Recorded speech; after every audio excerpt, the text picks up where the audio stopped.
Now let's go on. Budeme pokračovat. Verse 20. The one on whom the seed was sown on the rocky places, this is the man who hears the word and immediately receives it with joy, yet he has no firm root in himself, but is only temporary, and when affliction or persecution arises because of the word, immediately falls away. Ve verši 20 čteme, zasetý na skalnatá místa, to je ten, kdo slovo slyší a hned je s radostí přijímá.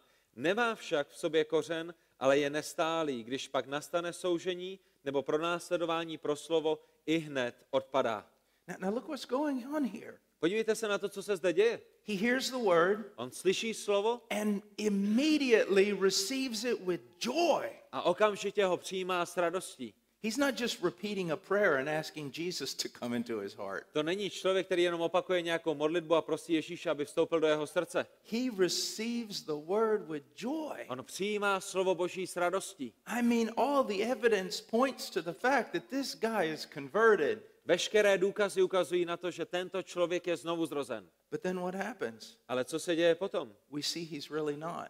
My vidíme, že ve skutečnosti nebyl. Because when affliction and persecution arises because of the word, he immediately falls away. Protože vidíme, že když nastane soužení nebo pronásledování, právě kvůli slovu i hned odpadá. He doesn't continue on. Nepokračuje dál. He falls away. Odpadá. Because I do a lot of evangelism, Protože já dělám mnoho evangelizací, I have seen this. tak jsem tohleto viděl I remember one time preaching in the United States, na mnoha místech. Jednou jsem kázal v Americe and a great sinner came to the church. a člověk, který byl velikým hříšníkem, přišel do He was shromáždění. famous in that area for his sin. He was a wicked man. A tam, kde on bydlel, tak ho všichni znali právě kvůli těm jeho hříchům. And I started preaching, Já jsem začal kázat and I want to tell you something. a chci vám něco říct. I had a sense of an unusual power of God that night. Já jsem ten večer cítil opravdu moc Boží, tak jak jsem ji nikdy And předtím that man, necítil. before I even finished preaching, broke down crying with tears. A ještě předtím, než jsem dokončil to své kázání, tak tenhle ten muž byl zlomený, plakal, naříkal People in the church couldn't believe it. a lidi v tom shromáždění tomu nemohli věřit. And then he professed faith in Christ that night. On potom vyznal víru v Krista ten večer, Immediately he went home and started calling people on the phone. přišel domů a začal volat lidem He went to even famous people a dokonce šel i za velice známými and lidmi witnessed to them. a svědčil jim. And he for about 6 months it was like the whole city knew. A zhruba 6 měsíců to vypadalo tak, že celé město slyšelo evangelium od tohle člověka. And then one day, A potom jednoho dne bam, it was over. bylo to pryč. Went right back to what he was before and even worse. Vrátil se tam, kde byl a bylo to s ním ještě horší než předtím. Everyone would have thought that man was converted, Všichni by si mysleli, že ten člověk zajisté byl znovu zrozen. but he wasn't. Ale nebyl. Wasn't truly converted. Nebyl skutečně obrácen. Then look on a little further. Podívejte se trošku dál. And it says in verse 22, Ve verši 22. and the one on whom seed was sown among the thorns, this is the man who hears the word, and the worry of the world and the deceitfulness of wealth choke the word, and it becomes unfruitful. Zasetý do trní, to je ten, kdo slovo slyší, ale starost tohoto věku a svod bohatství slovo dusí a tak se stává neplodným. A very similar case. Je to velice podobný případ. Except this time it's not persecution or affliction. Ale v tenhle ten moment to není pronásledování nebo nějaké těžkosti. It's the world drawing them back. Je to svět, který je vábí zpět. It's the world drawing them back. Je to svět, který je svádí zpět. And they become unfruitful. A potom oni se stávají neplodnými. I want you to look. These two cases where it appears that the person was converted. A já chci, abyste viděli, že tyto dva případy, kde se zdálo, že ten člověk je znovu zrozen, The one thing that they both have in common, ta jedna věc, kterou oba mají společnou, they didn't bear fruit. je, že nenesli ovoce. Not real fruit. Nenesli skutečné ovoce. What did Jesus say in Matthew 7? Co řekl Pán Ježíš u Matouše 7? You will know them by their fruit. Poznáte je podle jejich ovoce. Verse 40 to me is magnificent. A verš 40 je pro mě naprosto dechberoucí. Look what he says. Podívejte se, co je tam napsáno. God says, I will make an everlasting covenant with them that I will not turn away from them. Bůh říká, uzavřu s nimi věčnou smlouvu, že jim nepřestanu prokazovat dobro a dám do jejich srdce bázeň přede mnou, aby se ode mě neodvrátili. Look what he's saying. Podívejte se na to, co tam Bůh I říká. will make an everlasting covenant with my people. Uzavřu se svým lidem věčnou smlouvu. And I will not turn away from them to do them good. A neodvrátím se od nich, nepřestanu jim prokazovat dobro. So let's say we have two sides. A tak si vemte, že máme dvě strany. Here's God on this side. Na této straně je Bůh, Here's us on this side. my jsme na té druhé. Let's look at God's side. A podívejme se na Boží He stranu. says, I will make an everlasting covenant with them, not to turn away from them. Bůh říká, uzavřu s nimi věčnou smlouvu a neodvrátím se od nich. So this side is secure. Takže tato strana je v bezpečí. But what about us? Ale co my? I mean, we're not that, I can't have much confidence thinking about this side. My nemáme mnoho jistoty, když přemýšlíme o té naší straně. But then look what he says. Ale podívejte se na to, co Bůh říká. And I will fix this side.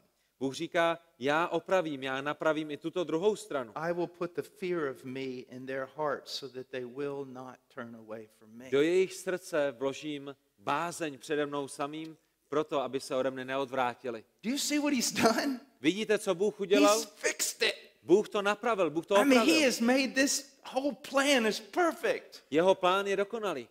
He himself has promised never to turn away from us. On nám zaslíbil, že se od nás nikdy neodvrátí.